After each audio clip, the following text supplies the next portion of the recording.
Ketua DPP PDIP Bidang Pemenangan Pemilu Eksekutif Dedi Yefri Hanteru Sitorus mengatakan saatnya seluruh rakyat harus bersikap dan bersuara.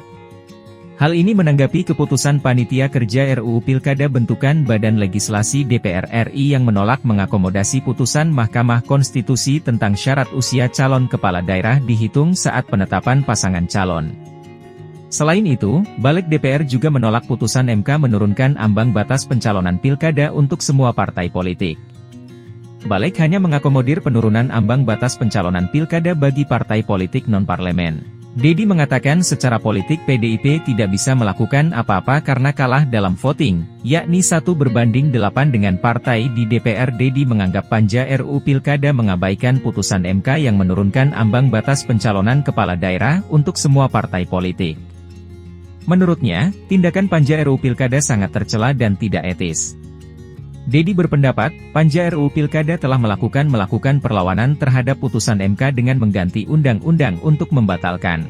Dia menegaskan Balik seharusnya menggunakan kekuasaannya untuk membahas undang-undang yang diperlukan rakyat, bukan untuk kepentingan dinasti politik. Rapat Panja RUU Pilkada ini digelar di Kompleks Parlemen, Senayan, Jakarta pada Rabu ini. Mereka mengakomodir putusan MK yang menurunkan ambang batas pencalonan pilkada. Namun syarat tersebut tidak berlaku bagi partai politik yang mendapatkan kursi di DPRD, hanya partai politik non-parlemen. Sementara partai politik yang memiliki kursi DPRD tetap menggunakan syarat lama ambang batas pilkada, yakni memiliki kursi di DPRD. Dapat mendaftarkan calon jika telah memenuhi persyaratan perolehan paling sedikit 20% dari jumlah kursi DPRD atau 25% dari akumulasi perolehan suara sah dalam pemilihan umum anggota DPRD di daerah yang bersangkutan. Balik DPR juga menyepakati syarat batas usia cagup dan cawagup merujuk pada putusan Mahkamah Agung yakni batas usia cagup dan cawagup minimal 30 tahun sejak pelantikan pasangan calon kepala daerah terpilih. Putusan ini memberikan karpet merah bagi putra bungsu Presiden Joko Widodo sekaligus Ketua Umum PSI Kaisang Pangarep maju Pilkada 2024.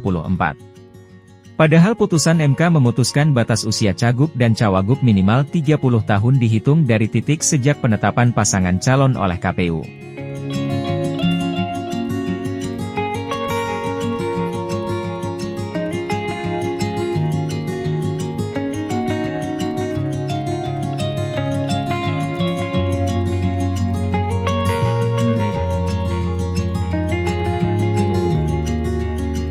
Download Tribun X sekarang, menghadirkan lokal menjadi Indonesia.